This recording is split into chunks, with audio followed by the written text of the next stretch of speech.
எப்போதெல்லாம் எனக்கு உதவி செய்ய யாருமே இல்லை, என் கஷ்டத்தை புரிஞ்சு எனக்கு ஆறுதல் சொல்ல யாருமே இல்லை, என் கஷ்டத்துல என் கூட நிற்கிறதுக்கு ஒரு உறவுகளும் இல்லை அப்படின்னு நீங்க நினைக்கும் போது இந்த இடத்துக்கு போயிட்டு வாங்க. கண்டிப்பா உங்க கூடவே நின்று வழி நடத்த உங்களுக்கு ஒரு உறவு நிச்சயமா கிடைக்கும். அது என்ன இடம், எப்படி போகணும், எதை கொண்டு போகணும் அப்படிங்கிறத இந்த பதிவில் நாம தெளிவாக தெரிஞ்சுக்கலாம். மகா பெரியவா ஆசிர்வாதம் எனும் புதிய சேனலை நம்ம சேனல் சார்பாக ஆரம்பித்திருக்கிறேன். அந்த சேனல் லிங்க் இந்த ஆடியோக்கு கீழே டிஸ்கிரிப்ஷன் பாக்ஸில் கொடுக்குறேன். தவறாமல் நீங்கள் அதை சப்ஸ்கிரைப் பண்ணிக்கோங்க. அதை நீங்கள் சப்ஸ்கிரைப் பண்ணுறது மூலமாக நம்மை நம்பி உணவுக்காக காத்திருக்கும் நம் உறவுகளுக்கு உங்களால் உணவளிக்க முடியும். அதன் காரணம் என்ன, எதனால் அப்படி நான் சொல்கிறேன் அப்படிங்கிற விளக்கத்தை நீங்கள் தெரிஞ்சுக்க விரும்பினாலும் தாராளமாக வாட்ஸ்அப் பண்ணுங்கள். நிச்சயமாக உங்களுக்கு நான் விளக்கம் கொடுக்குறேன். உங்கள் தனிப்பட்ட பிரச்சனைகளுக்கு பிரத்யேகமாக பரிகாரங்கள் செய்து கொள்ள விரும்பினாலும் 9344692042 இந்த வாட்ஸ்அப் எண்ணிற்கு தொடர்பு கொள்ளுங்கள். உங்கள் மனசு ஒரு நிலையில் இல்லாத பொழுது கண்ணீர் வரும். உங்கள் கஷ்டங்கள்லாம் அப்படியே உங்கள் கண்ணு முன்னாடி வந்து போகும். எதையுமே என்னால் சரி பண்ண முடியலையே அப்படின்னு சத்தம் போட்டு அலனும் போல தோணும். பக்கத்தில் எல்லா சொந்தக்காரங்கள் எல்லாரும் இருந்தாலுமே கூட தனியாக இருப்பது போல் உங்கள் மனசுக்கு தோண ஆரம்பிக்கும். நிறைய பேருக்கு அவ்வளோதான், நம்ம வாழ்க்கை முடிஞ்சுது, இனிமேல் நம்ம என்ன பண்ண போகிறோம், எதுக்காக நாம் இருக்கிறோம் அப்படின்னு தோண ஆரம்பிக்கும். நம்ம இருக்கிறதுனால எந்த பிரயோஜனமும் இல்லை அப்படிங்கிற எண்ணங்கள் கூட நிறைய பேருக்கு வளர ஆரம்பிக்கும்.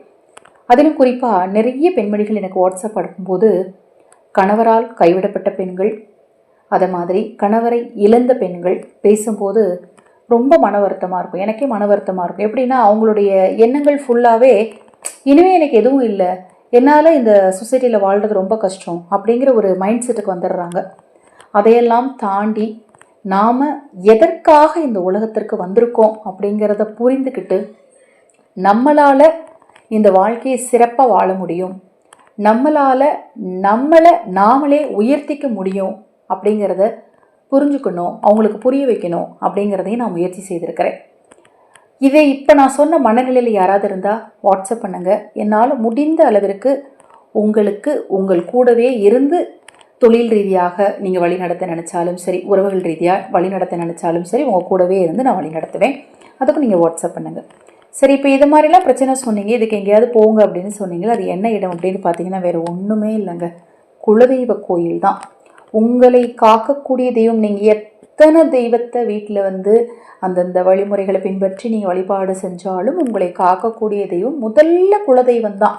குலதெய்வத்தோட அருளும் அனுக்கிரகமும் இருந்தால் மட்டுமே மற்ற தெய்வங்களுடைய வழிபாடுகள் உங்களுக்கு பலனை கொடுக்கும்.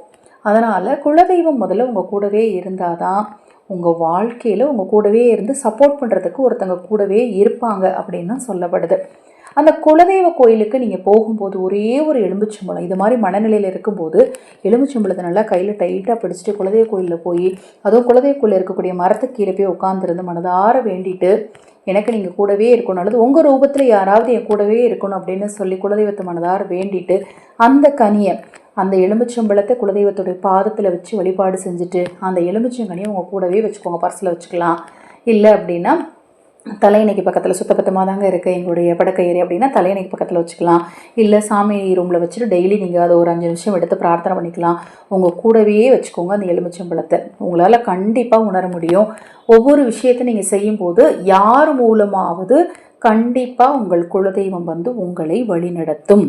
குலதெய்வத்தை கையெடுத்து கும்பிடுங்க, குலதெய்வத்தை நினைங்க, நினச்சிக்கிட்டேவாது இருங்க. எதுவுமே செய்ய முடியல, குலதெய்வ கோயிலுக்கு போக முடியலங்க, வழிபாடு செய்ய முடியலங்க, நினச்சிக்கிட்டே இருங்க. குலதெய்வம் உங்கள் வீட்டு நிலைவாசல்லே தான் உட்காந்துருக்குது.